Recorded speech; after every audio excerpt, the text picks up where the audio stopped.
Every morning, for as long as I can remember, I have had the same dream. Or perhaps it is a memory. It's evening, and I'm in the back seat of a moving car. Another child sits beside me on my right. Is this a boy or a girl? How old is he? What is her name? I am cold and hungry. The world whooshes by in blurs of color and night. Am I at a hospital? Why was I brought here? Calm down, don't worry.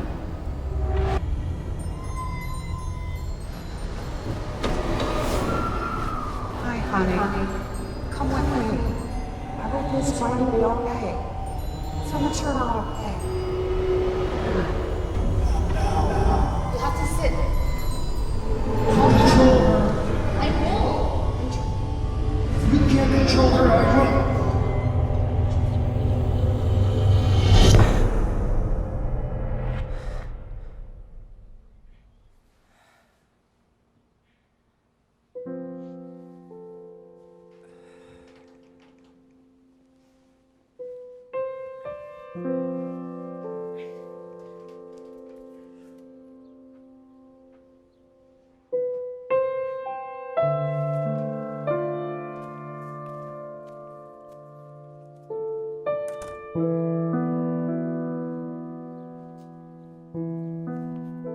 For every morning after that dream, and for as long as I can remember, I would peer into the bathroom mirror in search for clues to answer the questions that had haunted me my whole life. Where had I come from? Whom did I look like? Where did these eyes come from? And most importantly of all, where were my mother and father? But that magnificent piece of glass always kept its secrets.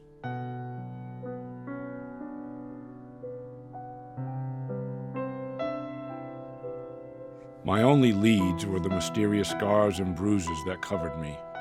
A story had been written upon me, and a violent one at that, but it was a tale I neither remembered nor understood. One day, I will understand these images that live in the gray somewhere between memory and dream. One day.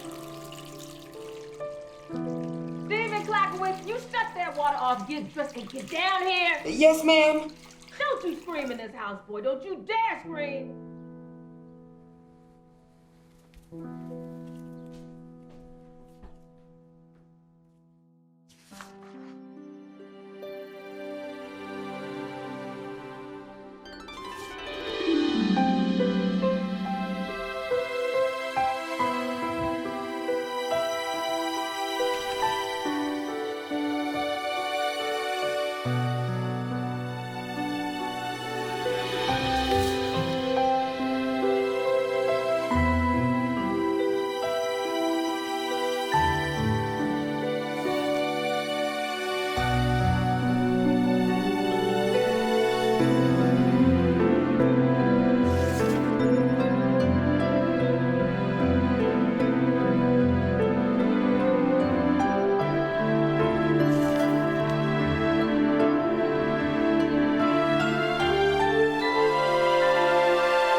By this age, I'd been in so many foster homes I'd lost count. Those homes were compensated for taking me in, and the truth was, I meant little more to them than that.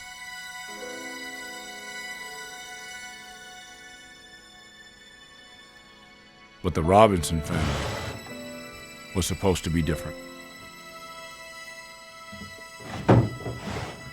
Boy, get your ass down here!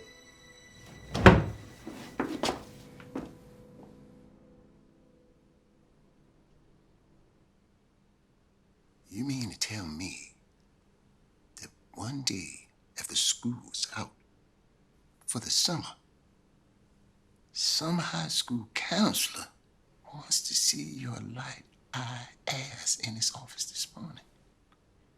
Some counselor?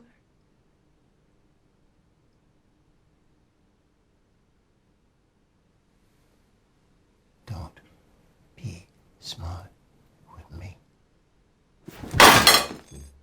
Why he wants to see you? I don't know who you're talking about. Mr. Sykes called last night. Teacher's pet's in trouble. I don't know why he wants to see me. I didn't do anything. More eggs, Willie? I think little Mr. Bookworm's been talking too much at school. Have you been talking too much, Steve?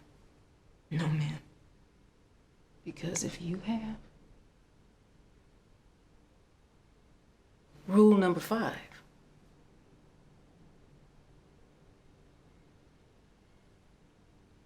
No one will ever take my word over yours. Why? Make him say it. Make him do it, Mama.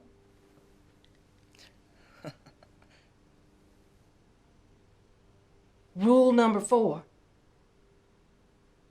Because I am dumb and ugly. There's something wrong with me, and everyone knows this. Make him do number 8, please. Rule number 8. Rule number 8. Willie?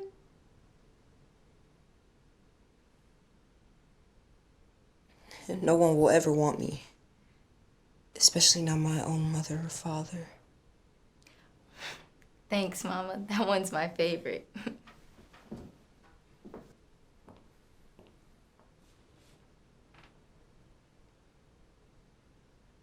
What you doing just still standing there? Go away from me.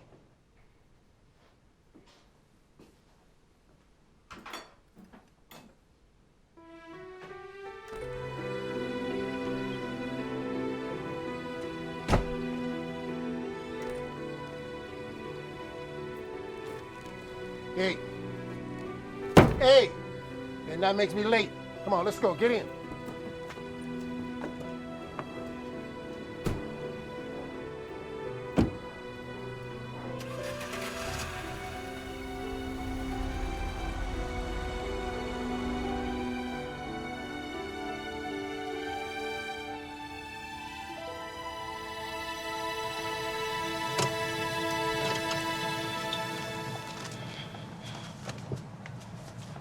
You got no idea why this Mr. Sykes he wants to see you this morning. No, sir. Look, I can't be late. Understand me? I can't be late. That's what a man does. Can't be late for work. That gives him his pride. That's what he am. Yes, sir.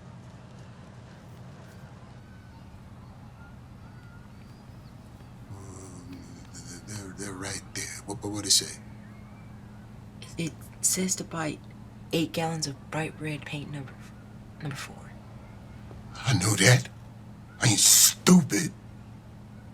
I just has trouble sometimes with them big words. What is it? It says that make sure you bring his laundry on your way in. You're fired.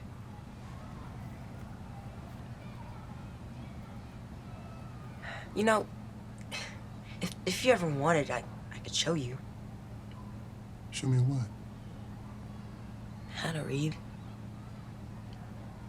It's just them big words. I could help you with those big words if you ever want it.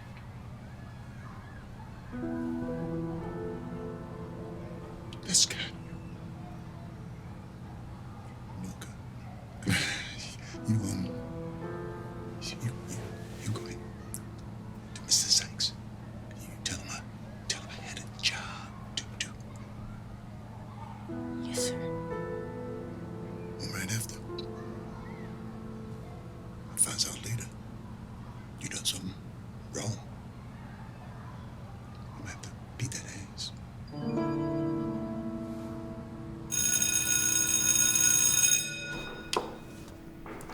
Stephen, hey, come on in. Hey, come on in. Take a seat. Hey, kiddo. Hey. Mr. Sykes. John, please. Yes, sir. Did I do something wrong? No. No. Actually, you've done something really right. Your placement test numbers are great. They're better than great. Now, have you thought about what you want to do after high school? No. Now, I know it seems a long way off, but it doesn't have to be. With your test scores, you could even skip a grade or two. College. Isn't that really expensive? It is, but that's why I would really like you to consider joining our Upward Bound program. The program helps provide under-resourced students with support to continue their education. Weekly tutoring, college planning, and the access to financial help. Scholarships. And that's why I have these booklets. Southern Massachusetts University, UMass, and Boston College. Isn't that great? I would love that. You love it? It's great. So I was hoping you'd say.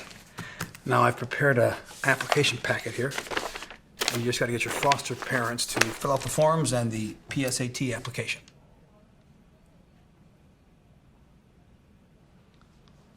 I don't think they'll do that. Why wouldn't they? I cannot imagine anyone not wanting their child to be a part of my program. Miss Dotton? You two know each other? I mean, yes.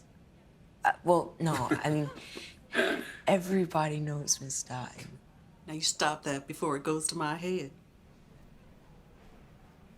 But I do believe we have met before. If memory serves, there was a very talented young speller a few years back who won the citywide spelling bee with Melody. Monica. You were right. Modicum was the word. You remembered. Oh, honey, I remember. A very big word for a very small boy. I remember a bright little boy up on that stage spelling words that I'd have to look up. And I thought to myself, this boy has a future.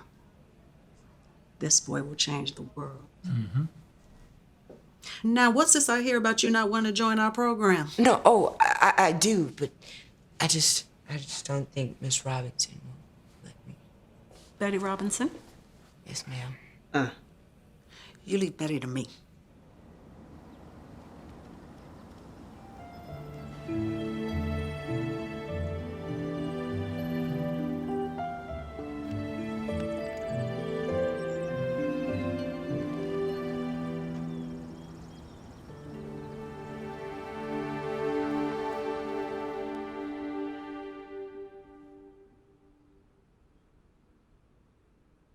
So, the prodigal son returns. And what does he tell his mother? That he's moving out of state to take a job. What if she needs something? I guess that's just too bad for her, huh? Because her oldest is moving out of state for work. You hate your mama and daddy so much that you leaving the state. It's not like that. I just have to do what I think is best. Go. See if I care. Thank God for Reggie and Lisa. We're gonna adopt that girl, you know. I know, Mom. See, there's a child willing to take care of those who take care of her. I just wanted to stop by before I left. Look, I have a few things left in the basement. Is it all right if I go get them? Get them. And go.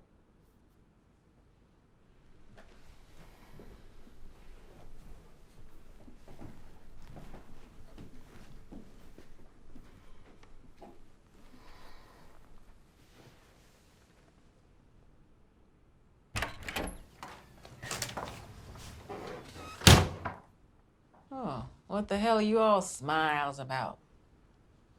What that counselor say you did? Nothing, ma'am. Nothing, man. If it was nothing, he wouldn't be asking to see you when school was out. I did well on my placement test. Well, placement tests don't put food on the table or a roof over your head. No, ma'am. No. What you got there? An application for a placement program. It could help me get into college. College? Oh, you ain't getting into college. College? Who do you think you are? Some rich boy whose parents are gonna pay for college? Send him off to Harvard and whatnot. Your parents don't even care enough to find out whether you living or dying. Now, how's a little bastard like you gonna pay for college? They said they can help with that. Maybe a scholarship. Scholarship? Oh, I guess you feel real special then, huh? Scholarship. Is that what's in those forms there? Well, hand it over to me then.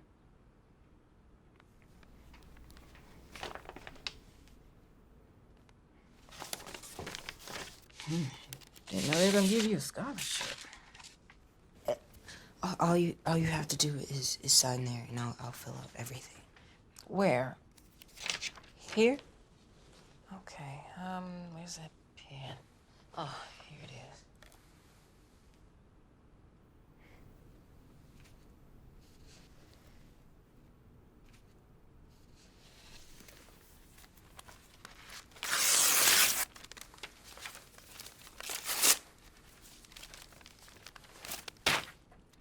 There's your scholarship. Why'd you have to do that?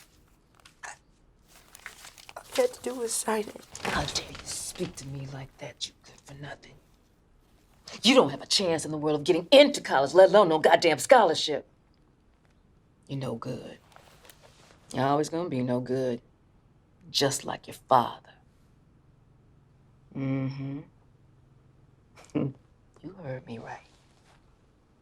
Well, let me tell you something.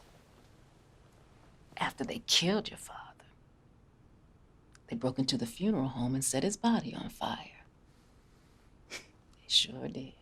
They hated him so much they had to roll a rock over his grave to make sure nobody dug up his body. He was no good. And let me tell you something right now. Apple don't fall far from the tree. That's not true. Not far at all.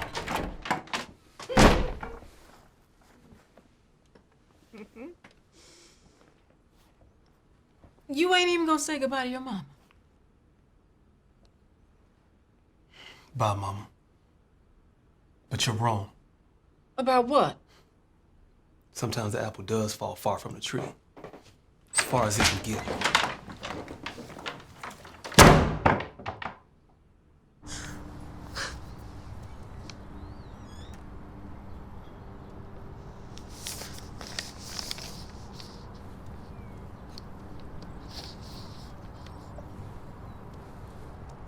Figured you'd be long gone by now.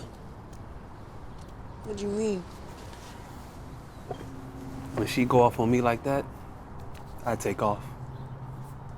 Didn't really whoop you? Sometimes, but if I gave it a day or two, he'd cool off. Still get a whooping, but some of the steam would be off it. got nowhere to run to. Yeah. Look, what she said in there about Kenny being your father and dead, Kenny? only one person died that way, and that was Kenny Pemberton. He was one of the best boxers the city's ever seen, but he got mixed up in some bad stuff and got killed in some kind of a fight. But I don't think he was your father, though. But she said that. You know how she is. She was just being mean. But you're not sure. Kenny still got a lot of family around. So if you were his son, I think one of them would have told us. You'll ask her for me, right? I could ask, but she wouldn't tell me.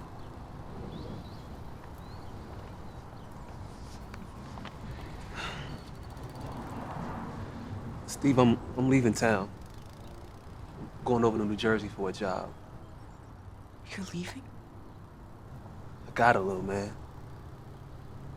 And you will too, one day. Just get Willie to sign those papers. You know he can't read, so just try to get him to do it when she's not around. Just tell him, it's about... More money from the state. Hell, he'll sign 10 forms for that. Just keep your head down, little man, okay? And when you graduate college, I expect an invite. I'll never forget that day. I would lose the only Robinson family member who ever showed me any kindness. On the Robinson meter, Eddie was always treated as an outsider, only slightly better than a foster child, an alienation I never fully understood. Stephen, honey, come in the house.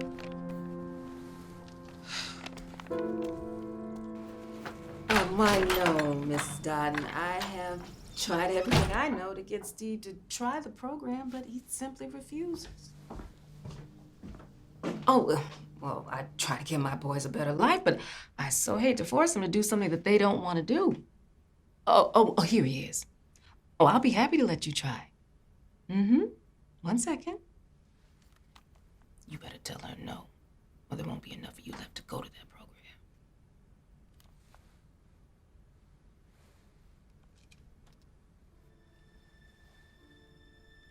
Hello? Yeah. No. Mr. Sykes told me how great of an opportunity this is. But I just don't think that it's right for me. Thank you, though.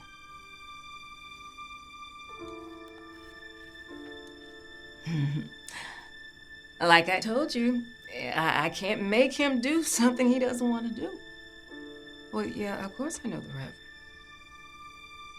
No, I don't think it'd be necessary to have him come over and talk to him. Well, of course, I'm the boy's guardian. I just don't think it'd be necessary.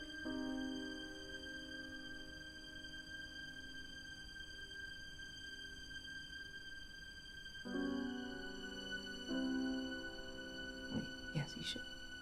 Oh, of course I agree. Mm-hmm. I'll make sure he's there with the signed forms. Mm-hmm. Oh, but we need a new form. He was so insistent, he tore them up right in front of me. Okay. No, thank you. Bye-bye now. Get out of my sight. Go down to the cellar and don't come back till the morning. Get that form from her at 9 a.m. and be back here by 11 or there'll be hell to pay. The cellar was cold, musty, and dank. It was where I was sent, often for punishment. The cellar was storage space for many of the things the Robinsons had no further use for. These abandoned items had served their purpose, but the Robinsons held on to them, believing that someday, someone foolish enough to value them more would come along and take them off their hands. To the Robinsons, the cellar was precisely where I belonged. But I loved the cellar, for it was a welcome refuge from the Robinson rules. It was a place for me to eat from my stash of hoarded, pilfered food, and to immerse myself in wonderful worlds of imagination.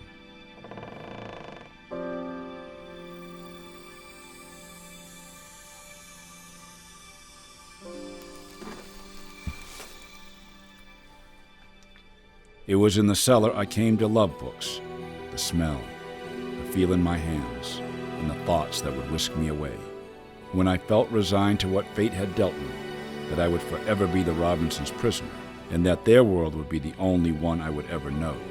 The characters that unfolded in my books, and the worlds they lived in, showed me a different life, a future beyond the pain of the Robinsons' house. It was an amazing gift, and I owed it to Mrs. Levin.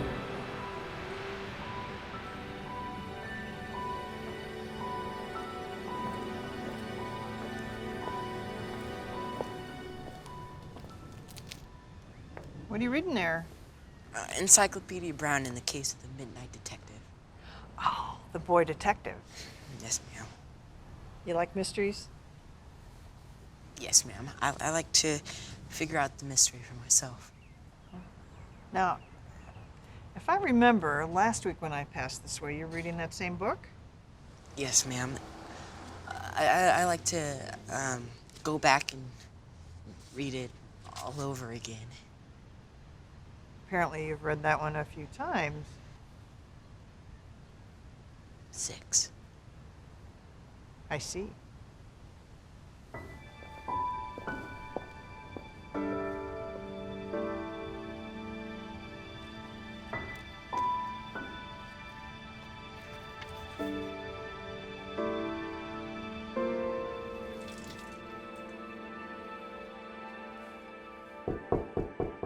Who in the...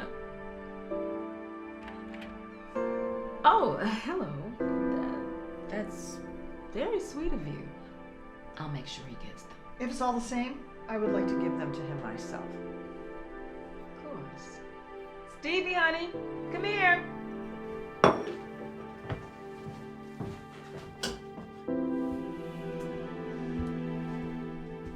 Do you remember me? I thought you might like these. Oh. These are for the boy who likes to read. What'd he say? Can I keep them? Of course you can. Nothing better than a good book. Oh, except the good book, that is. Say thank you to the nice lady. Thank you. My pleasure. The first book I read was Watership Down, and it was my favorite. I would read it over and over again. I found kinship in the rabbits of Watership Down. They became my childhood friends, the only ones I was allowed to have. For Hazel and his followers, it was never a question of if they would find home. It was simply a matter of when. We need daylight. To that extent, it is utilitarian. But moonlight we do not need. When it comes, it serves no necessity. It transforms. It falls upon the banks and the grass, separating one long blade from another, turning a drift of brown frosted leaves from a single heap to innumerable flashing fragments, glimmering lengthways along wet twigs as though light itself were ductile. Its long beams pour white and sharp between the trunks of trees, their clarity fading as they recede into the powdery, misty distance of beech woods at night. In moonlight, 2 acres of coarse, bent grass, undulant and ankle-deep, tumbled and rough as a horse's mane, appear like a bay of waves, all shadowy troughs and hollows. The growth is so thick and matted that even the wind does not move it. But it is the moonlight that seems to confer stillness upon it. We do not take moonlight for granted. It is like snow or like the dew on a July morning. It does not reveal, but changes when it governs. And its low intensity, so much lower than that of daylight, makes us conscious that it is something added to the down, to give it, for only a little time, a singular and marvelous quality that we should admire while we can, for soon it will be gone again.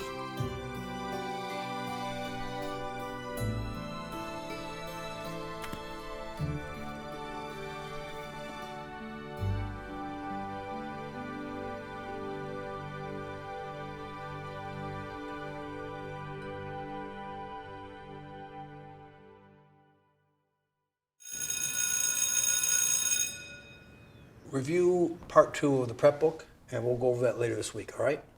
Got it? Any questions? No, I got it. You guys are gonna help me with entrance exams, and you're also gonna help me with essays and notes and things like that. Yeah, things like that, right? Mr. Sykes? John. John. Sorry. If I wanted to write a report on someone and I didn't have much information, maybe just a name, where would I start? Just a name. Well, maybe the encyclopedia. Well, what if that person wasn't famous enough for an encyclopedia? Just locally. Where would I go? Locally. You could always interview the person. What if they're dead? There's always the obituaries. That's a place to start. You can always look those up at the library on microfiche, but you need a date of death. I guess you could find that out with a death certificate request at City Hall. Thanks, John. No problem, Steve.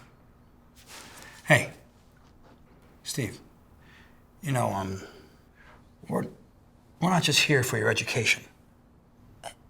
I thought that's what the program was for.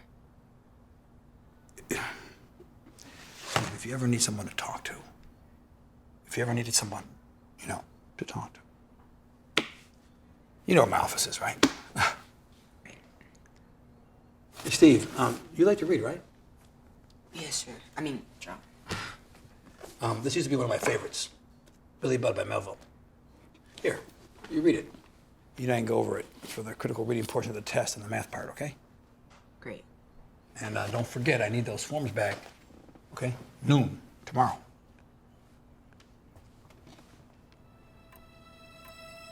Okay, I'll see you.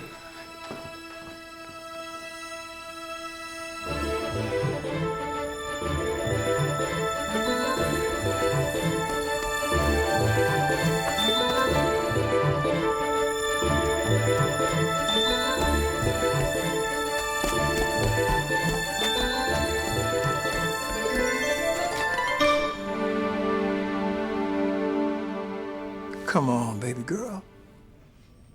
I'm just talking about dinner. Look at this face. See this serious face? Oh, come on. Come on. Dinner, dancing, that's all. You're pushing it. I know a great place.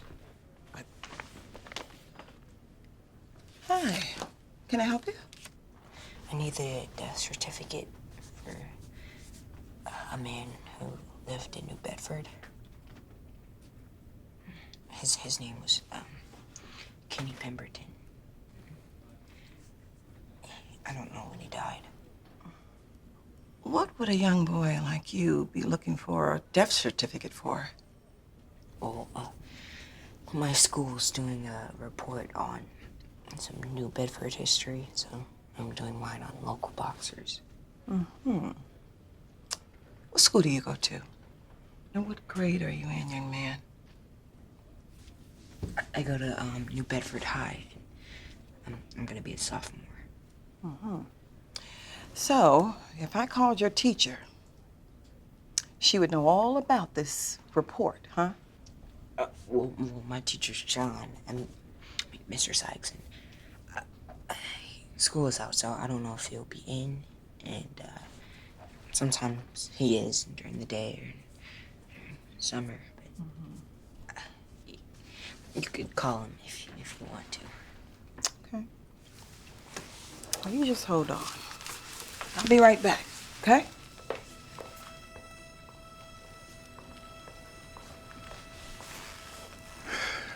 What's your name, kid? Steve. You got no report on Kenny, right? There are a lot of bad things being said out there about him.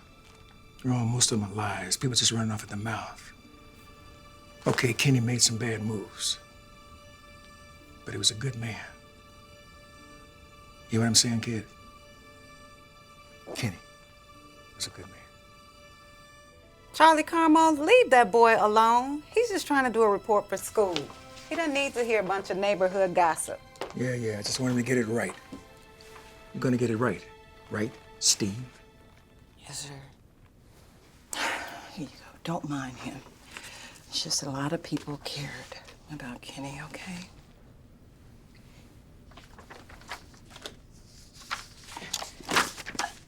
Thank you. You're welcome. 7 o'clock. Be ready.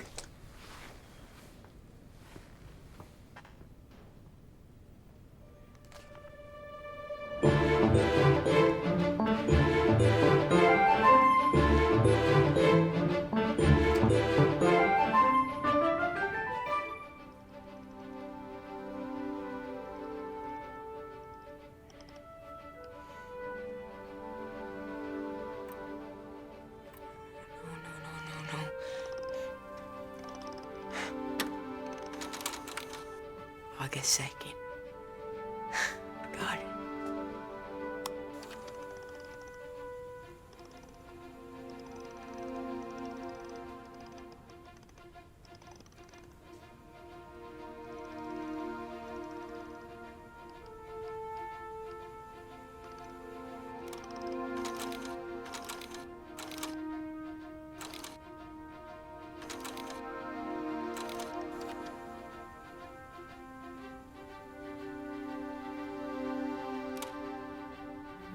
Here. It's not here. He died on August 2nd. Why isn't it in the papers?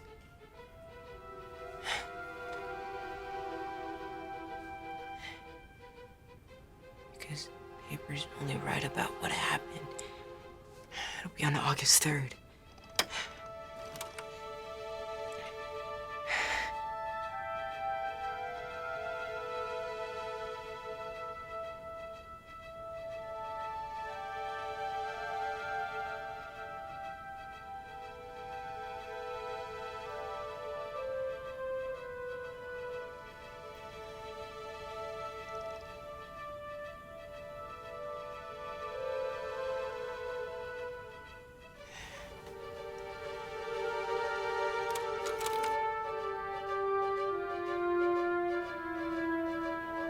Doesn't even look like me.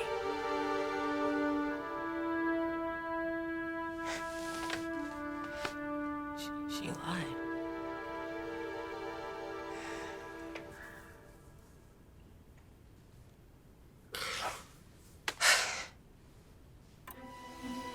Oh my God, I'm gonna be late.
It's about damn time.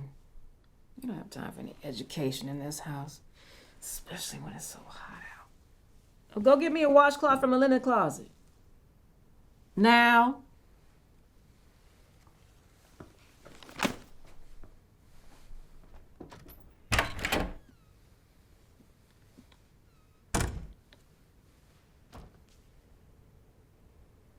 Mama, he's got books. Steve, what'd I tell you about books upstairs? Get me a washcloth and get those books down to the cellar before you catch a beating.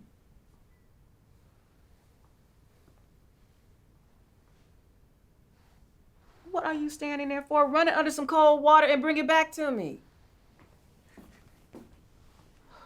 Miserable heat today.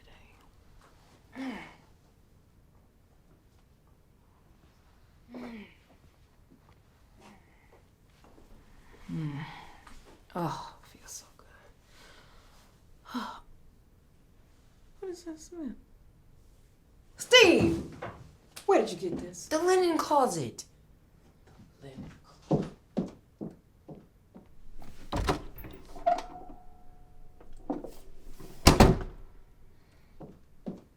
You pissed in the linen closet! No, I didn't.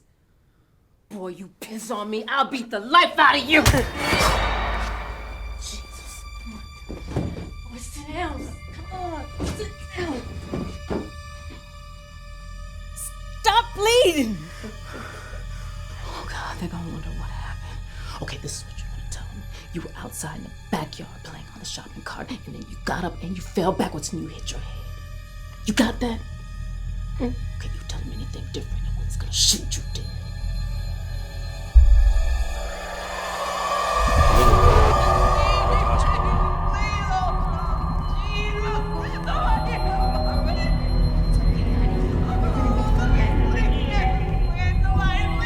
Severe contusions to the head.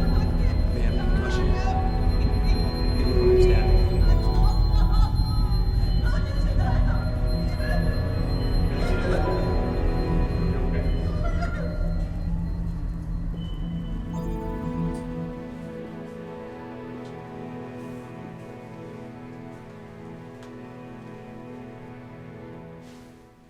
You're awake? I thought you were going to sleep away the rest of the day.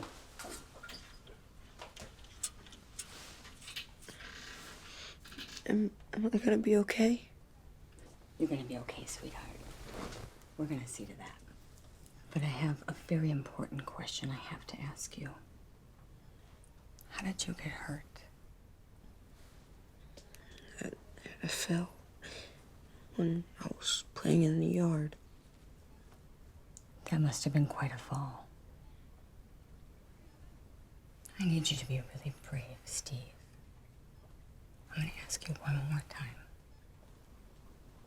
How did you get hurt? No, my poor baby. Where did you put him? What did you do to him? Oh, Lord, did something happen to him? I don't know what I'm... Oh, there you are. You're awake. You're all right. Oh, my brave baby. Oh, my lovely little boy. I don't know what they did to you.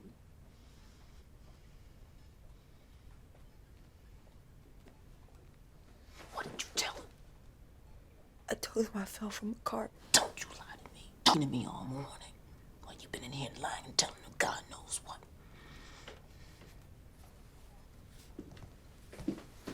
If you don't mind, ma'am, the doctors need to examine him. Oh, whatever it takes to get my baby back home and out of here. Yeah.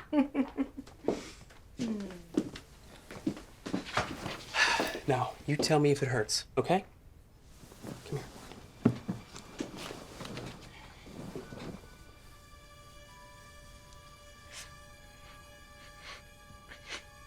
Fine.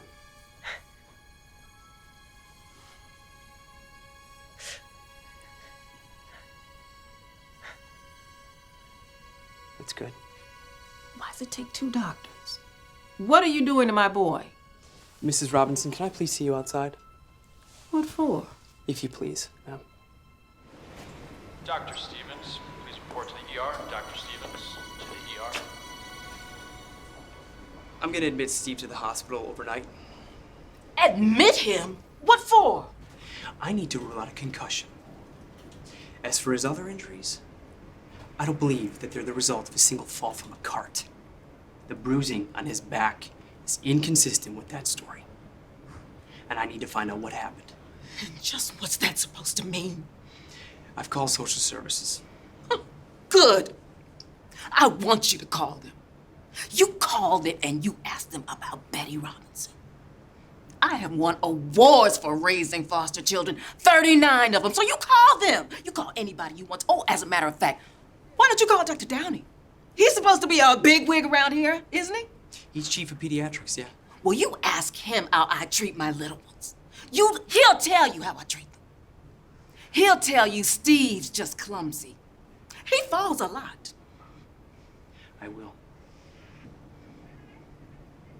How long you keeping him? I'll know more after I run some tests. And I speak to his social worker. Well, you can run all the tests you want to, but I'll tell you one thing. My baby's coming home with me. Not tonight, he's not. You're gonna be okay. But we're gonna keep you overnight just to make sure you didn't bust your head. What is this place? Oh, this is where hurt children come to get better. How long am I gonna be here? We don't know that quite yet. Is Mrs. Robinson coming back? She probably just went home to get a few things you'll need for your stay, and she'll be back. Okay. Steve, the story you're telling about falling out of the cart and getting hurt, that's not what really happened, is it?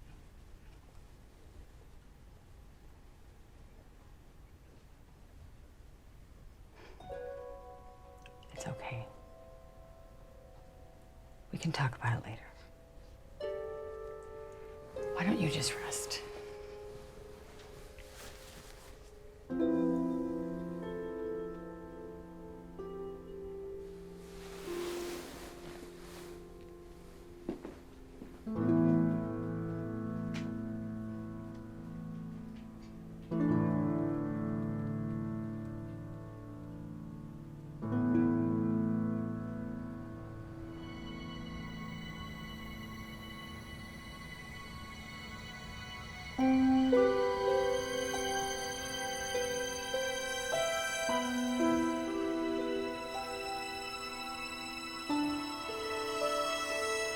They knew.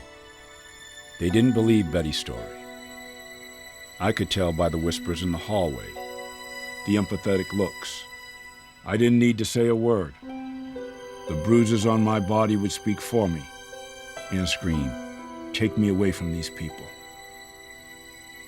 And they would hear the truth over my mumbled lie. They were smart. They would see the truth, and I would avoid Betty's rage and Willie's belt. These beautiful shades of blues and purples and orange, these would free me. Hey, sport. Boy, things kids will do to get out of a book report. I didn't. I mean, I was... Hey, look, it was a joke. I mean, it was supposed to be. It's not really a joke, though, if you have to explain it, is it? Anyway. So, how you feeling? I'm okay. How did you know I was here? Well, you didn't show up. I called your house. Your sister told me you were here, so I figured I'd swing by and see if you knocked anything loose up here and hurting those scholarship chances, you know. I don't think it's that. Joke again, right? Right. Did you get a chance to look at that book I gave you to read? No, not yet. Well, since you're going to be laid up for a bit, I figured it's a good time to catch up on some reading. The books are home. I figured that too, so bought you a new one. You give me my old copy back when you're back on your feet. And besides, there's nothing really better than cracking the spine of a new book. It's like opening the door to a new world.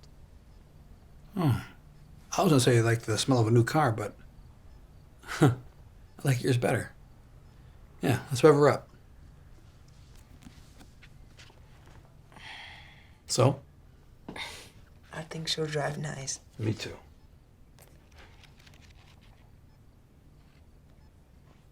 truth uncompromisingly told will always have its jagged edges?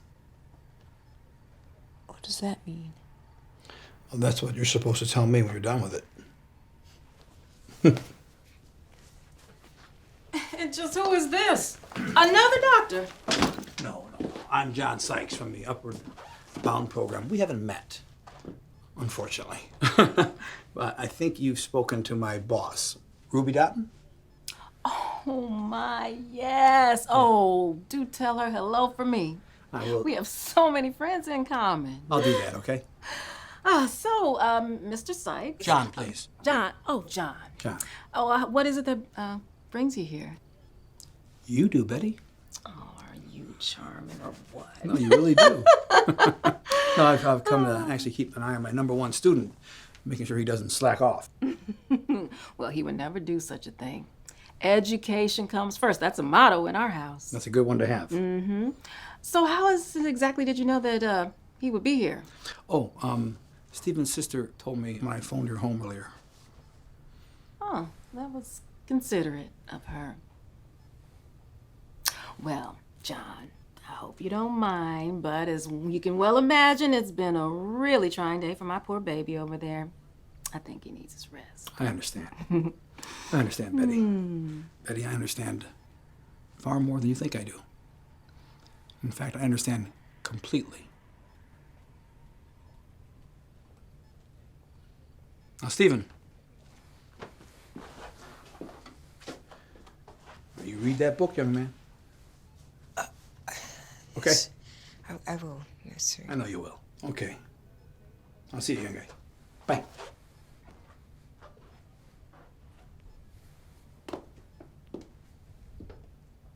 Now they're gonna ask you a bunch of questions, and you're not gonna tell them nothing. You understand? Yes, ma'am. Good. Now, I want you to know that I feel bad about this. I never meant for this. It's okay. Oh, no. No, it's not.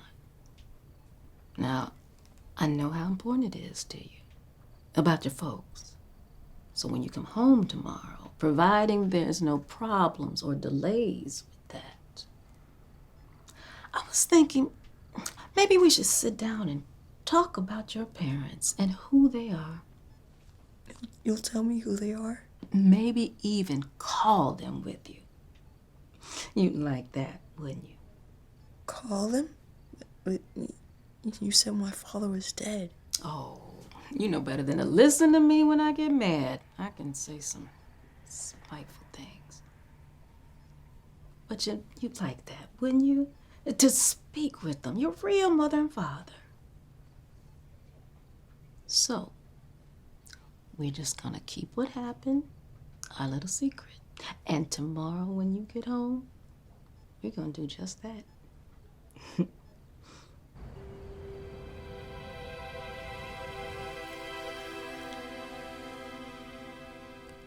Hungry? It's a beautiful night out.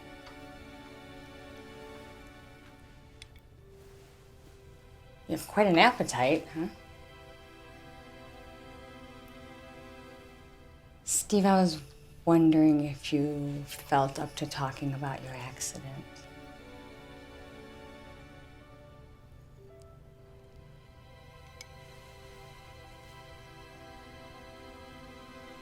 I have to ask you how you got hurt. Steve, I can't help you unless you tell me the truth. I have to go back. Steve, did Mrs. Robinson hit you? I fell.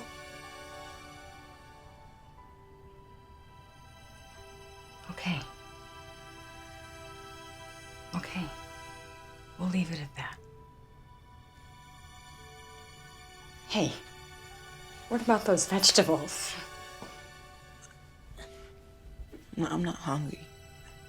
I'm really tired.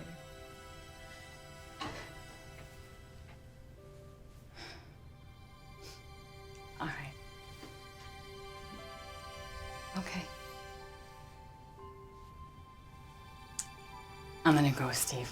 You want me to turn the lights off?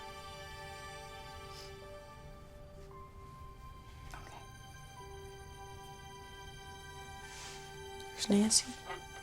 Yeah. Thank you. You're welcome, Steve.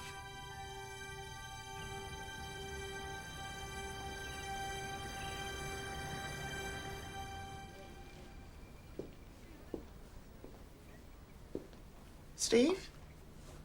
Steve Klakovitz? Yes.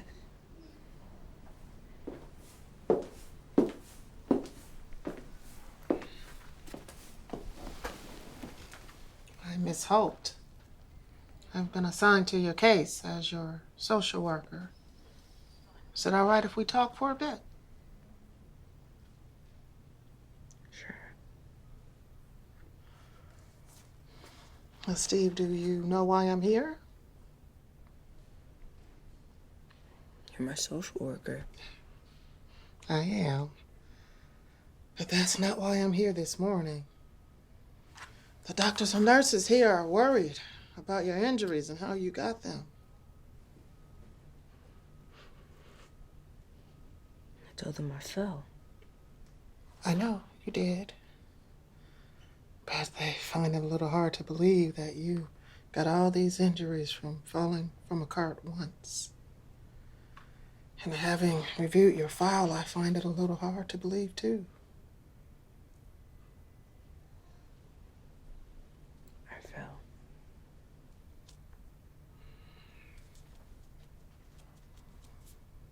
Steve, is someone hurting you? We can remove you from the home. No! Okay. I'm sorry. I don't want to upset you, but I can't help you, Steve, if you don't tell me what really happened. All these years, you were never there. Nobody was. Now that I'm so close to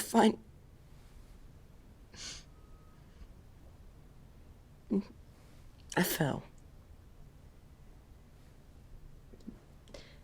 Can you please just leave it alone?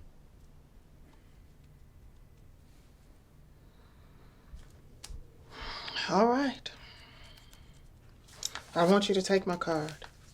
And if anything changes, if you ever need help, I want you to call me directly. Okay.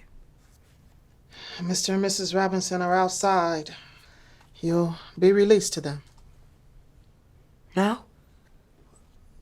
Unless you have anything to tell me.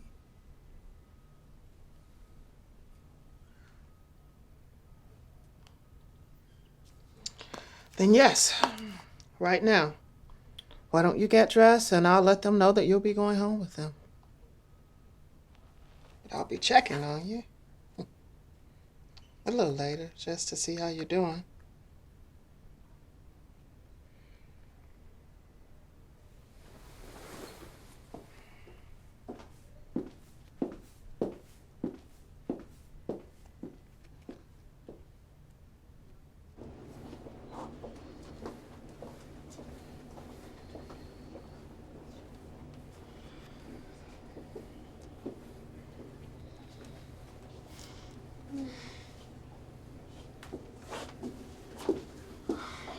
Mrs. Robinson, I'll instruct the doctors to release Stephen to you immediately. Oh. We'll schedule a follow-up on Stephen sometime early next week. Thank you, Jesus. My baby boy is coming home where he belongs. Oh, my poor boy. It's a horrible place with these evil-minded people. Oh, my little Stevie's coming home. Oh, my little angel. And his mama's gonna give him everything he deserves.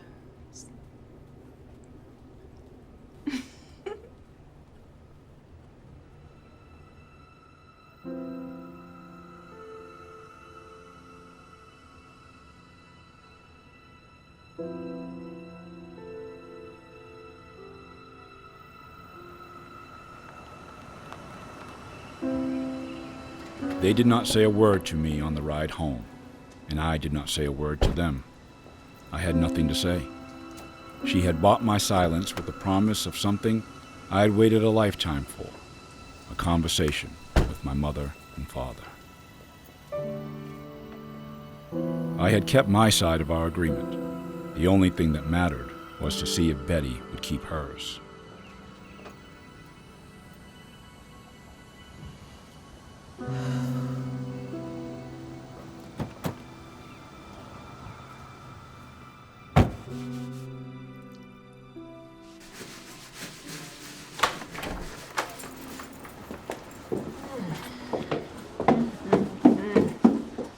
Well, now, home where you belong.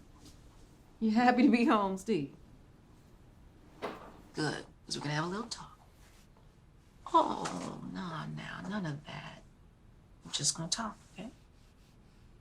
Come on, baby.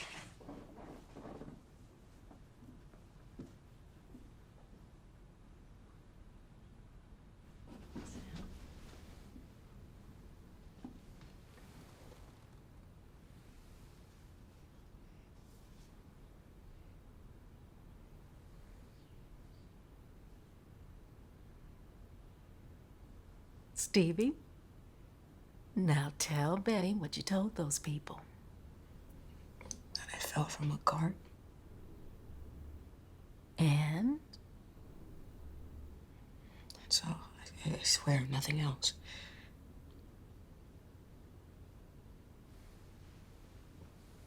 And why should I believe you?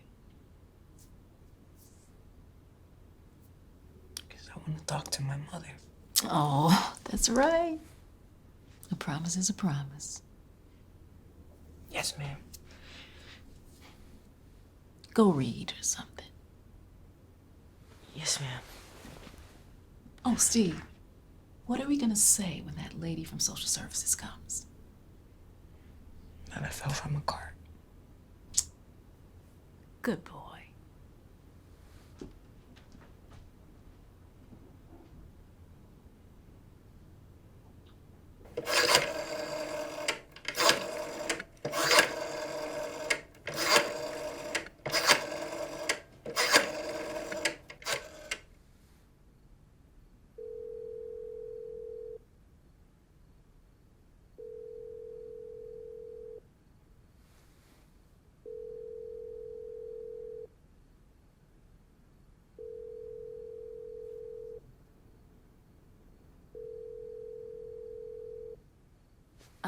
No one's home, honey. But we can try again tomorrow. Maybe around 10. But I have to be at school for my program. Oh, well, if it's not that important to you. No! It's very important. Can we please wait till after I get home? Well, we could, maybe, if you drop out of that program.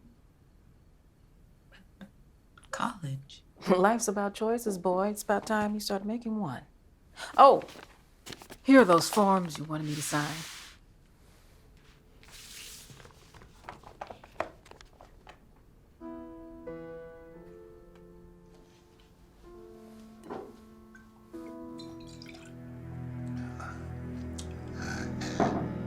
After removing the grip frame, releasing the I'm nobody. How long you watching me? Not long.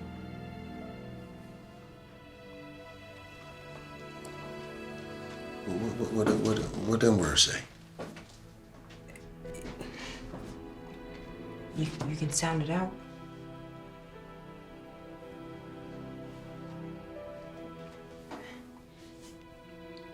Calibration.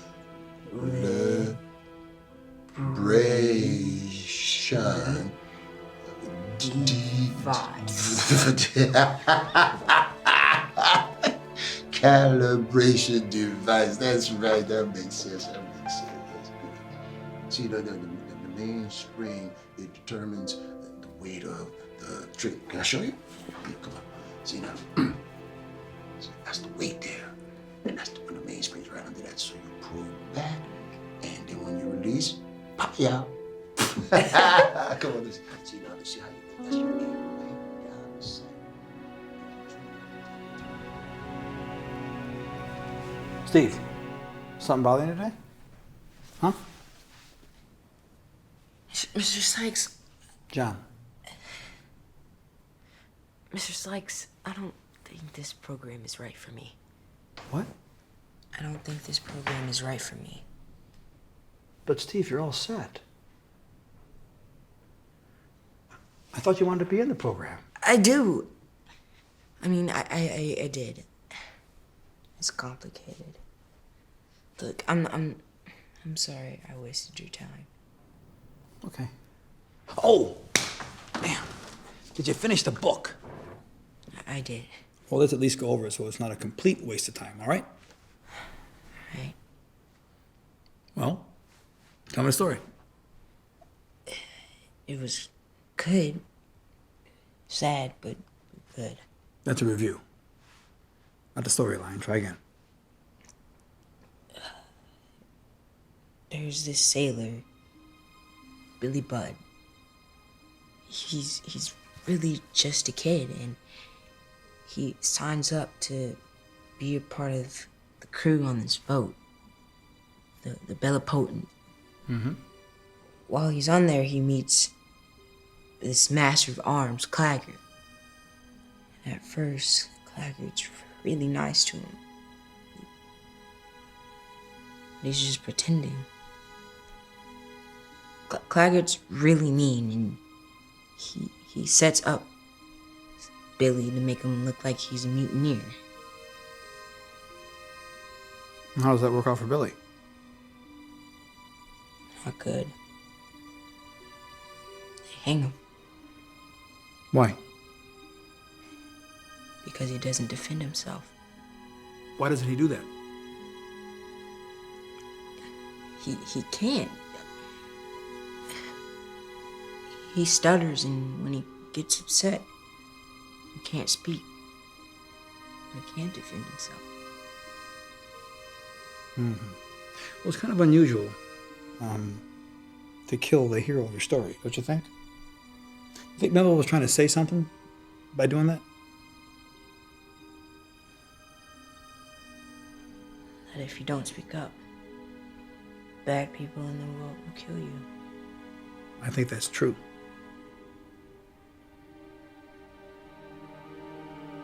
I have to go. Fair enough. Steve, you change your mind. Anything, you just let me know. I knew that the program was my best way to get into college, and college was my best way to get away from the Robinsons. But that did not matter today. Today is the day I will find a home. Today I will have an answer to all my questions. I will finally find where I have come from, and who I belong to, and who I look like. There is a hope, a prayer, for a real mother and a real father, and that's all I've ever asked for. Mama, who'd you call? Your grandma. That phone will ring forever, and she'll never hear it. And he believed you?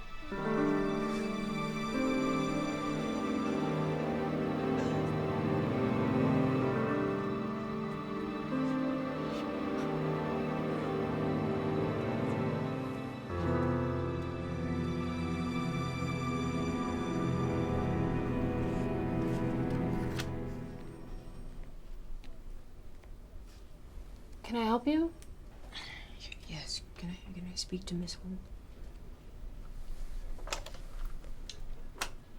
So you see, you have to get me out of there. Oh, well, we're gonna try our best, honey. It's just that when they took custody of you, they assumed legal guardianship. I don't understand. Just means there'll be a bit of a process, but we'll get you out of that home. You'll have to file a 51A against them. What's that? It's a form you have to complete if you want to file a complaint against the Robinsons. You'll have to describe what's been happening in the home. And then I'll be able to leave?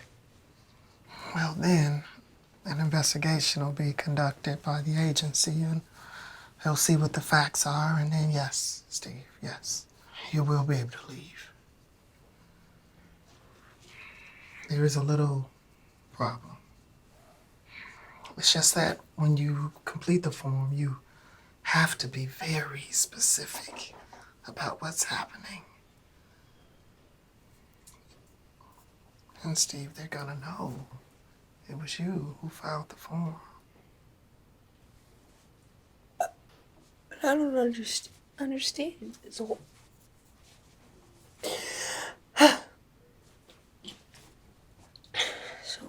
when I filed that form, you're gonna know it was me. Oh no. No. They're gonna kill me. Steve, look at me. They're not gonna hurt you anymore. And once you file this form, they will know that if something happens to you, we are coming after them.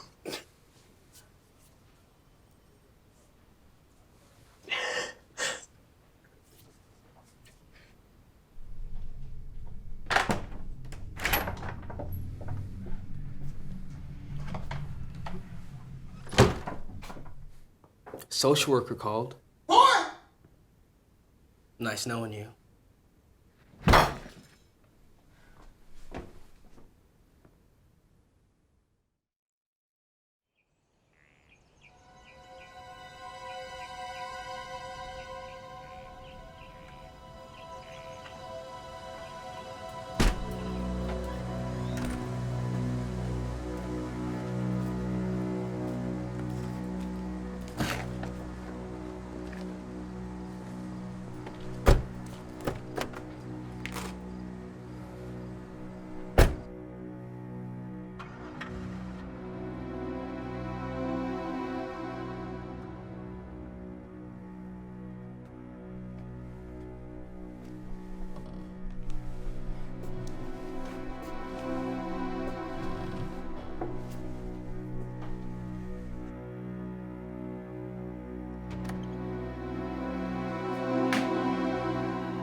Ms. Hope, this is Steve Klakovitz.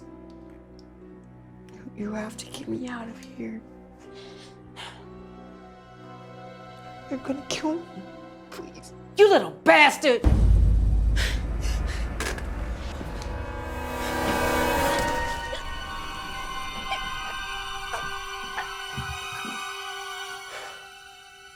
Don't put any marks on it. I'm gonna kill you.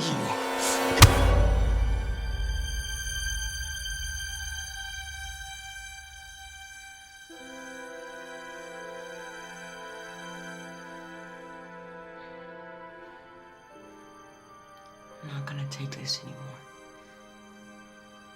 I'm doing this my way.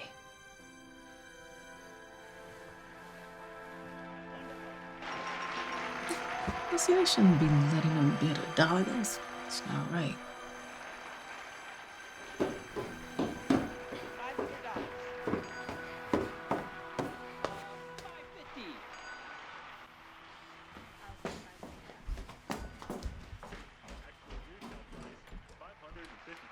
What you doing in there? Don't you have chores to do? The garbage can was full, ma'am. I thought I'd take it outside.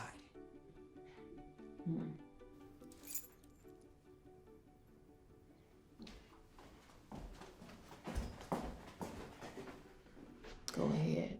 I'll be watching you. Staying right here.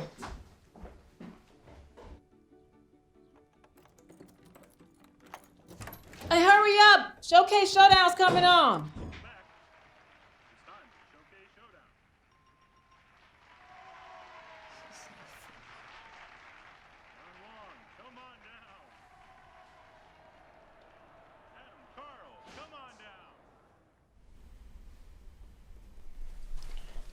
I need to see Miss Holt. Miss Holt is sick today. Flu. Please. I'll get you Mr. Sylvia. Your name? Steve. Steve Klakovitz. Hello, Mrs. Robinson? Yeah, this is Mike Sylvia from the Social Services Department. Steve ran away. No, he didn't. He's right here, Mrs. Robinson. And he's badly beaten. Well, he broke up the house and my antique shiffer robe and all the presents we bought him for his birthday. Steve says he didn't get anything for his birthday. Is that true? Because, you know, the department gave you extra money to provide for him. Oh, he's lying. I have taken 39 children into this home. Yeah. So if I came over in the next 10 minutes, you'll be able to show me everything you got him? And the broken antique shiffer robe, or whatever you call it? Huh? Because I could be there in 10 minutes. You hear me? Hey, Steve has the right to press charges against you and Reggie. But he doesn't want to. You hear me? He just wants to get his things and get out of there. So let's just do this as soon as possible. Fine by me. We never wanted him in the first place. It's the other way around. You don't deserve him. But you have two choices. I can come by with Steve and get his stuff, and you can sign the papers and relinquish the guardianship. Or I can call the police on you and have you both arrested. Fine. I'm glad we understand each other. We'll be there in 30 minutes. Have his things ready.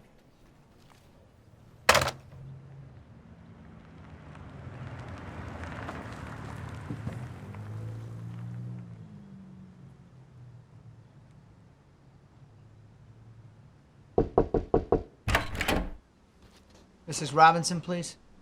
They're over there.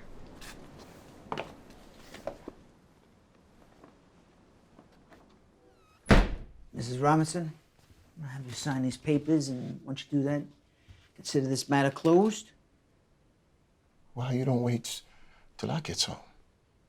For what? So they can lie to you again and you can beat me some more?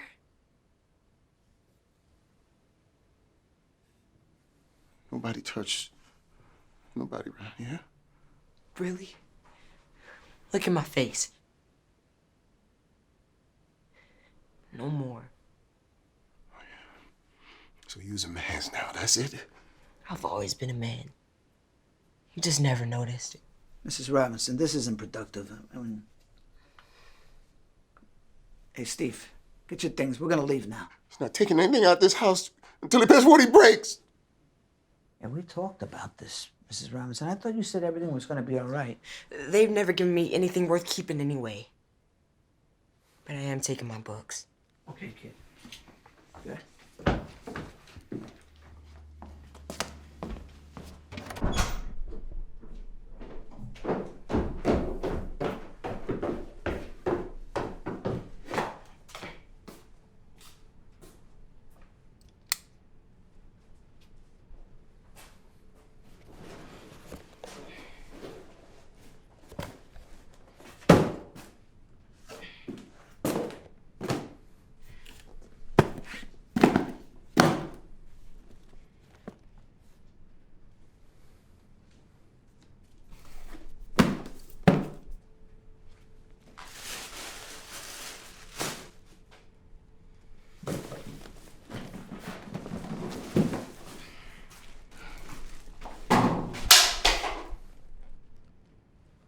here. Come on, come out now. I'm not afraid of you. Come on, fight me. Coward.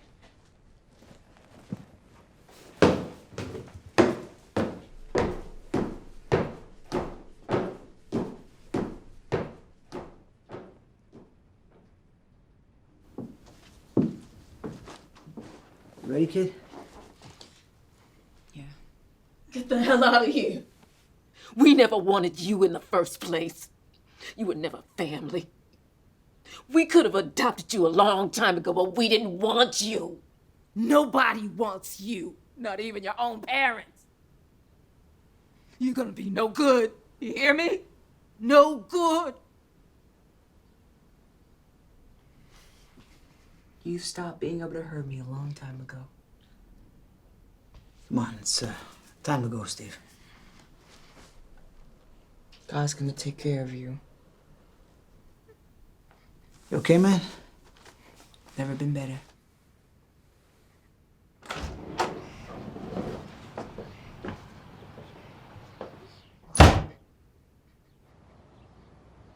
Okay. Now we just need you to find a place to stay.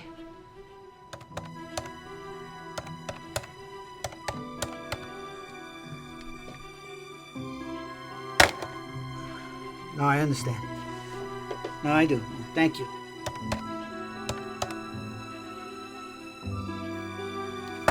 If anything changes, can you got my number. You can't do anything?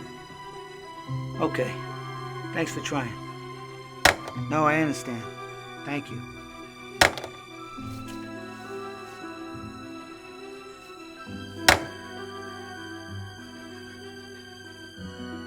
No. No, thank you. Let me know if anything changes, all right?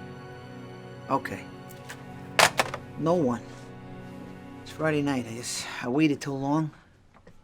Can you think of anybody, a relative or a friend you could stay, through the weekend so we could find a more permanent place for you?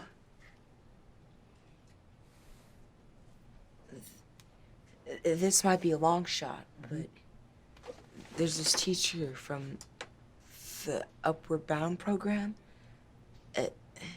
Mr. John Sykes. John Sykes. So, Mike, you hungry? I mean, you don't want any? I made plenty. Nah, I'm fine. Thank you. Okay. Hey, kiddo. It's better than it looks. I would hope so. It's getting late. My wife's gonna kill me. Okay. I could just have you sign a couple of these temporary custodial forms, or we'll be good to go. All right, what do you say we go to my office? I got a pen in there and some questions I want to ask you, okay? You got some questions? Yeah. Hey, we'll be right back, okay? Okay. Hey, don't leave town, all right?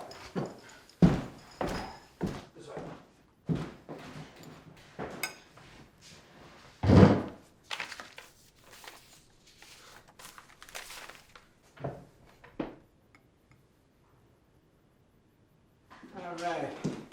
I'm gonna go, Steve. I'll talk to you on Monday. See if we can get something a little more permanent for you, okay? I almost forgot my bags. Must be getting tired. Thanks a lot, Mike. Yeah. Okay. I'll talk to you on Monday. Thought it was in here somewhere. Oh. Got it. John, did you use that car at the Battle of Gettysburg or the Battle of Little Bighorn? Both. Yeah, both, if you really want to know. Hey. So look, I'm sorry. I don't have a lot of guests, stay over. So we'll find a better place for you to sleep in the morning, okay? This is fine, John. Thank you. I'm really glad to be here. I'm really glad. I'm really glad too. Hey, come here. Come on, let's give it a try. There you go. Lay down there. All right. From my Civil War days, I know how to do this. There you go, Stephen. There. There we go. This will be great. Good night.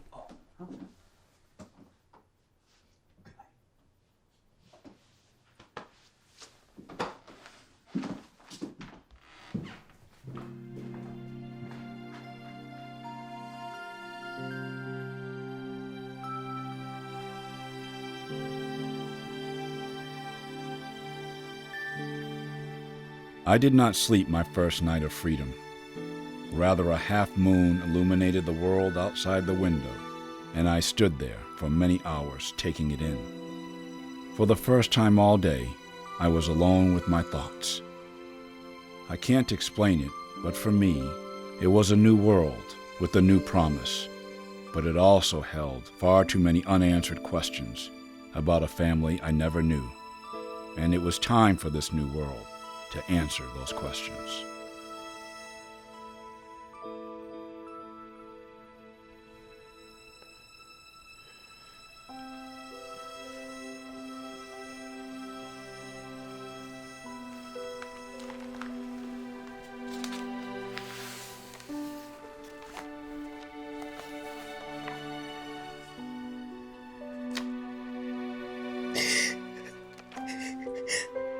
My mother's name was Marion.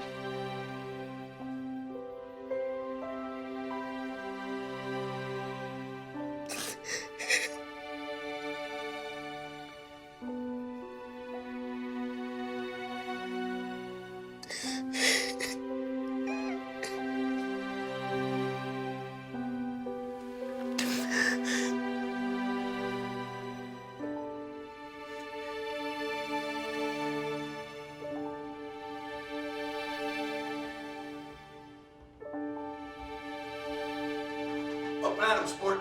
I figured I'd do us both a favor and not make us breakfast. There's this great Waffle House.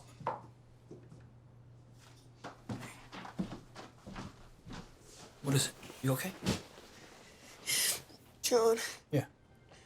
My mother's name was Marion. She's dead. It's okay. Remember I promised? It's all gonna be okay. And it would be.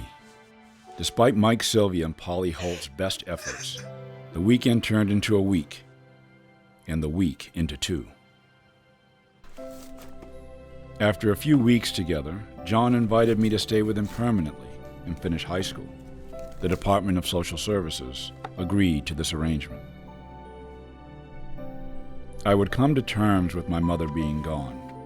I was glad I had taken those few pages, for until then, I'd always wondered why my mother had left me. The picture the pages painted was far different from what I had imagined. It was not an unloving mother who had left me, rather a woman who had been victimized by her circumstances in a series of violent men, and who would eventually succumb to an ongoing battle with alcoholism.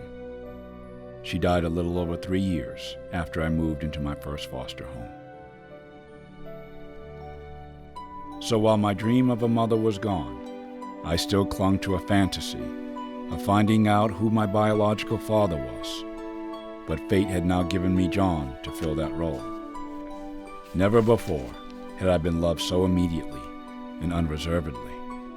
I enjoyed the consistent support of not only John, but of his parents, Teresa and John Sr., who insisted I call them Grandma and Grandpa Sykes.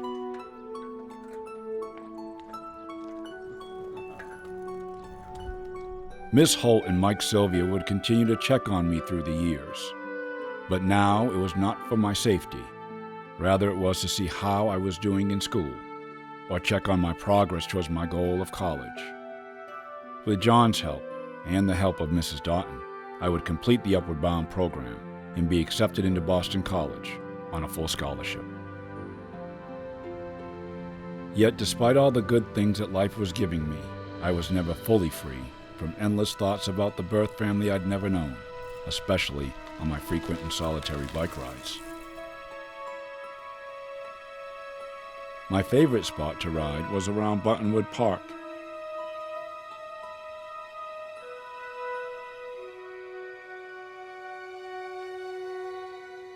These rides, and the beauty of the park, gave me time to reflect on the young boy that I once was, the man I was still trying to become.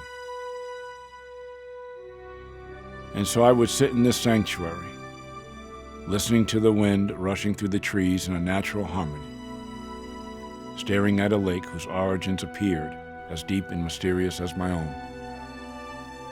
I had fought through seemingly endless suffering on the unyielding belief that one day my family would come and rescue me.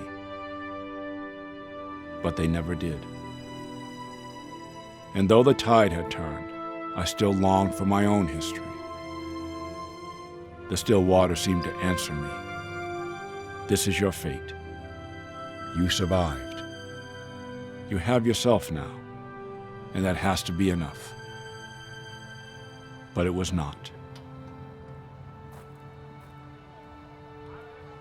There was one thing left to do.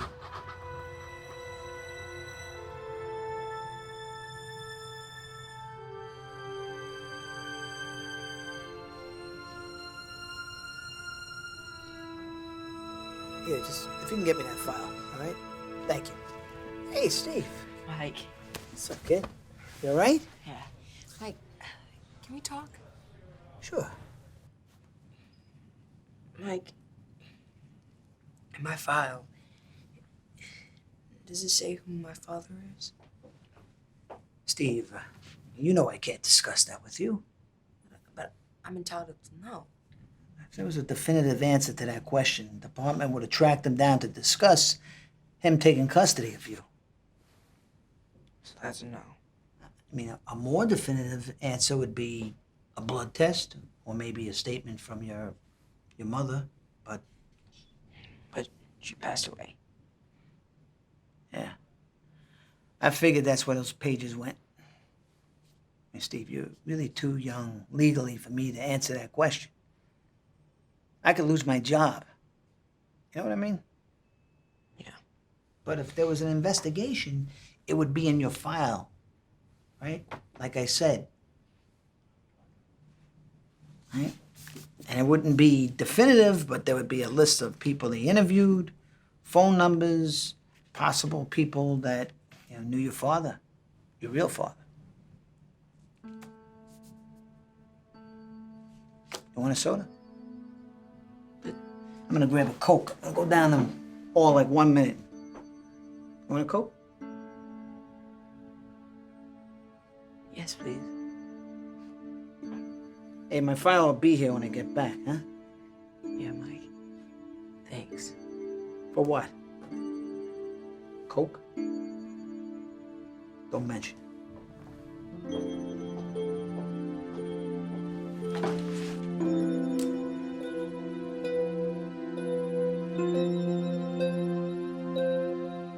She didn't lie.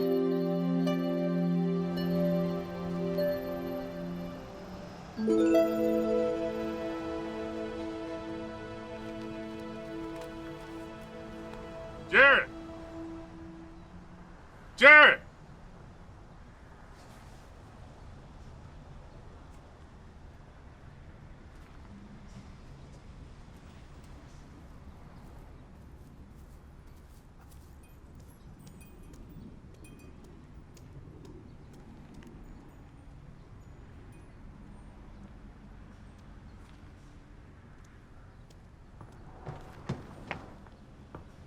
Hi, I'm Steve. I know who you are. She's this way. Now you're gonna have to give us some time. I still can't believe it. You're a spitting image of him. You have my eyes. About half of us do. Your grandmother was Cape Verdean.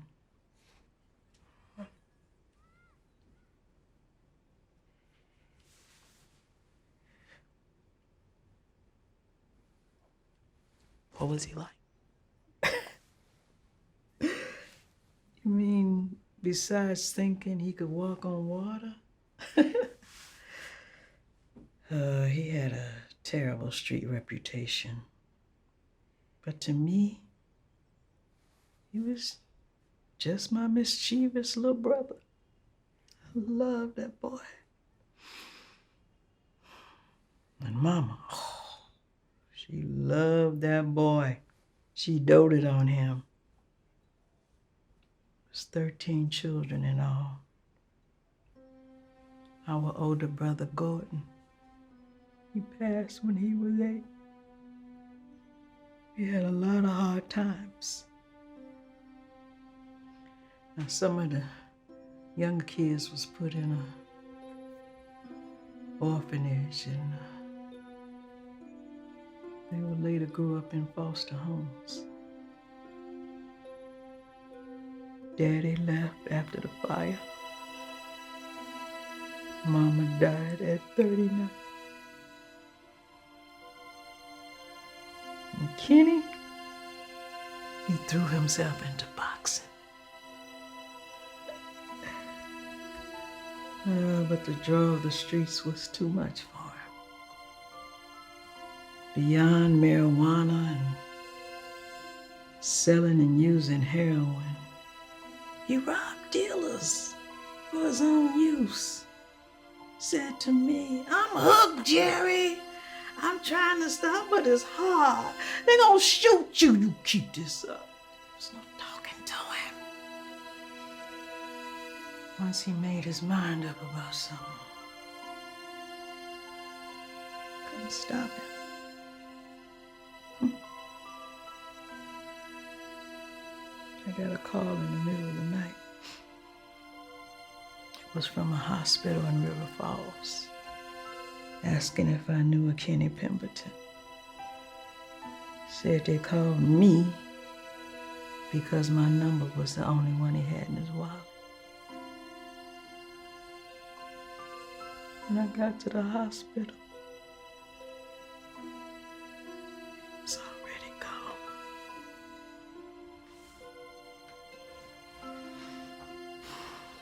They had a sheet over him, except his face. I could still see that bandana he had tied around his hand. When I looked at him,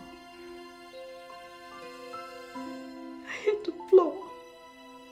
You don't have to keep talking about this. No. You need to know this.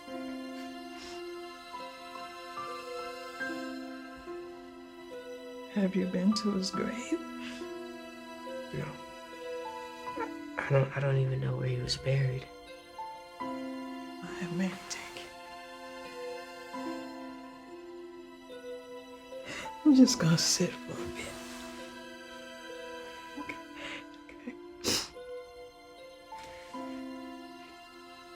Thank you.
All the way to the end, down that road right there. Oh, we're here. Mr. Gomes, when I first came to your house and you were talking to Jerry, can I ask you what you said to her? I told her Kenny's son was across the street, so she should sit down.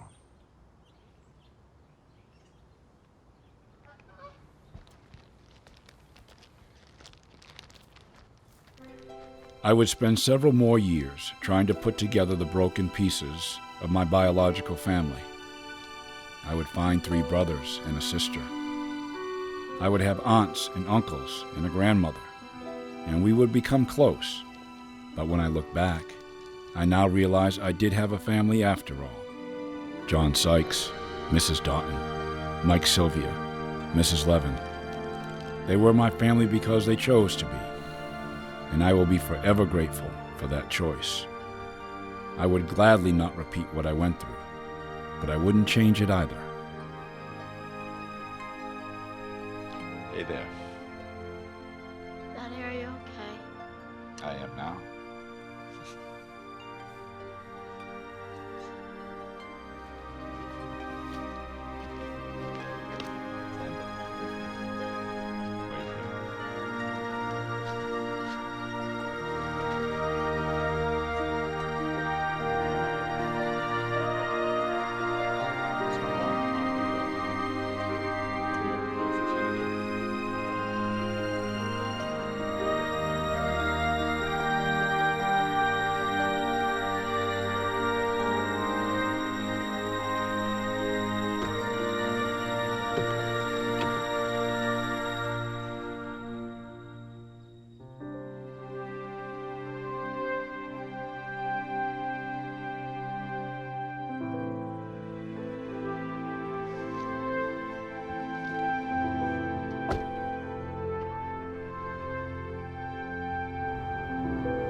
there comes a time that you do have to fight.